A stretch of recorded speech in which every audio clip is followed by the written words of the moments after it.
Alors l'idée de Ludovia BE, d'abord, c'est de vraiment couvrir au niveau du territoire wallon des publics cibles qui n'étaient pas couverts au préalable, les enseignants, et par rapport à une thématique qui est évidemment en croissance, le numérique, éducation par, éducation au numérique.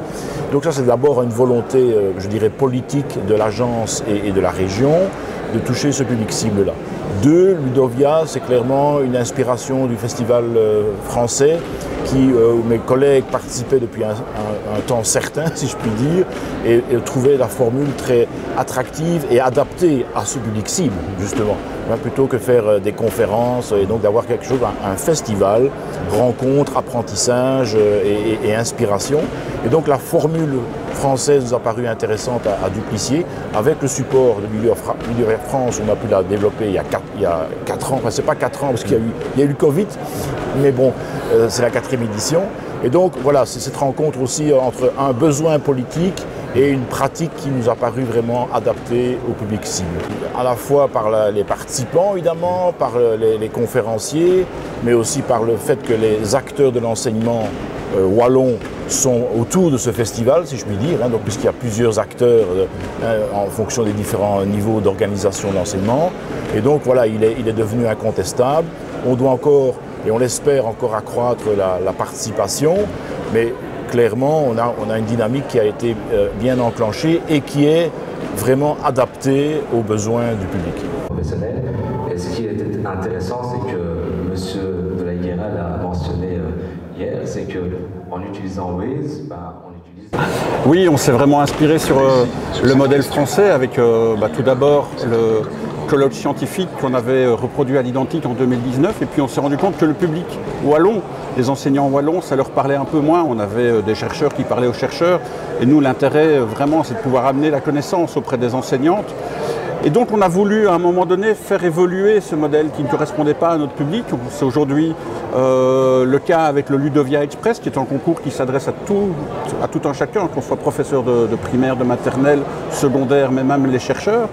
Cette transposition de la connaissance vers les enseignants, on l'a aussi décalé dans les tables rondes, où on a des panels qui sont mixtes, très mixtes, avec des enseignants, des référents numériques, mais aussi des chercheurs. Et donc c'est vraiment la recherche de la connaissance et de l'expérience des terrains qu'on veut vraiment amener. Et puis l'ADN des Ludovia, mais de tous les Ludovia, ce sont les ateliers, des contenus, des rencontres, comme on le trouve dans les Explore Camp, qui est vraiment le point commun des Ludovia. Et peut-être une des particularités de Ludovia Belgique, c'est justement d'avoir étendu ce concept à des ateliers comme la Learning Room, où on est sur du micro-learning. Les Explore Camp, c'est de la pédagogie, c'est de l'enseignant qui parle à l'enseignant. Et puis le Playground, qui est aussi un atelier, mais là on est plutôt sur de l'apprentissage par le faire. On est dans la programmation, dans le code, voilà, on est dans la fabrication. Et puis c'est vrai que Ludovia, c'est un espace d'innovation, de recherche, d'expérimentation. Donc parfois on teste un espace, l'espace ne fonctionne pas. Cette année on a essayé, l'année dernière on avait testé le SPA, les soins pédagogiques autonomes, qui est un espace d'appropriation, d'autonomie et tout ça. Ça n'a pas marché, on n'avait pas une bonne formule, on avait un plan de circulation qui ne le favorisait pas. Cette année, on change la circulation dans l'événement, on le favorise, on met des activités un petit peu plus grandes, plus immersives, on déplace peut-être des tables rondes, au lieu de les mettre dans un théâtre, on les met dans cet espace-là. Et au final, on crée de l'engagement, on crée des rencontres, les gens voient ce qui se passe quelque chose, ils s'installent, ils écoutent, et puis au final, les interactions se créent aussi. Et donc voilà, c'est favoriser les rencontres, et c'est un peu le but.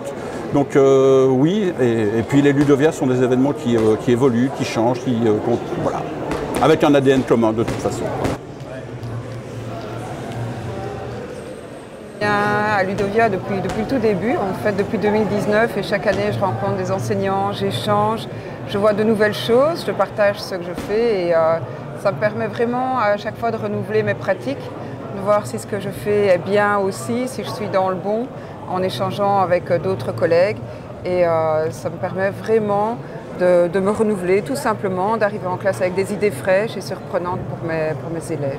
2 semaines de vacances maintenant à la Toussaint, donc avant ça empiétait pas mal sur le congé, mais le bénéfice par rapport au congé qui se rétrécit en venant, il est quand même vraiment là. Et puis on rencontre des gens très sympas. On ne se prend vraiment pas la tête. On discute, on échange, donc finalement on se sent quand même un petit peu en vacances. Puis les Ludoviades sont toujours pendant les vacances, ce qui fait que les enseignants peuvent y aller sans devoir essayer de s'organiser, sans prendre de jours. Et c'est vraiment l'esprit vacances. On est apaisé, on n'a pas de jugement, on échange, on fait des erreurs, on recommence et on voit toujours que ça roule.